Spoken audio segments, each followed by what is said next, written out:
ഇന്ന് നമ്മുടെ ടോമിച്ചൻ നമ്മുടെ എറണാകുളത്ത് കൊച്ചിൻ പെറ്റ് ഹോസ്പിറ്റലിൽ അഡ്മിറ്റ് ആട്ടോ.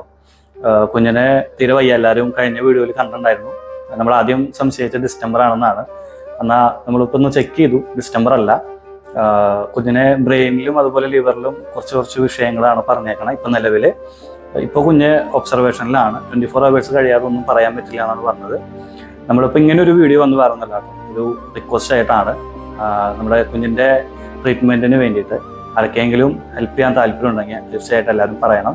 കാരണം നമ്മളിപ്പോൾ നിലവിൽ അഡ്വാൻസ് പേയ്മെൻ്റ് ആയിട്ട് 10,000 രൂപ നമ്മൾ അടച്ചിട്ടുണ്ട്. അപ്പോൾ ആർക്കെങ്കിലും അതിലേക്ക് ഡൊണേറ്റ് ചെയ്യാൻ താല്പര്യമുണ്ടെങ്കിൽ തീർച്ചയായിട്ടും എല്ലാവരും പറയണം. അതിലുപരി നിങ്ങളുടെ പ്രാർത്ഥനയും വേണം. കാരണം നമുക്ക് നമ്മുടെ ടോമിച്ചനെ തിരികെ ലൈഫിലേക്ക് കൊണ്ടുവരണം. കാരണം അത്രയധികം അനുഭവിച്ചിട്ടുണ്ട് ആ കുഞ്ഞ്. കാരണം മെയിൻ നമുക്ക് സങ്കടം, ആ കുഞ്ഞിന് കണ്ണ് കാണില്ല, ചെവി കേൾവി ശക്തിയും കുറവാണ്. അപ്പോൾ തീർച്ചയായിട്ടും എല്ലാവരും പ്രാർത്ഥനയും എല്ലാവരും സഹായവും സഹകരണം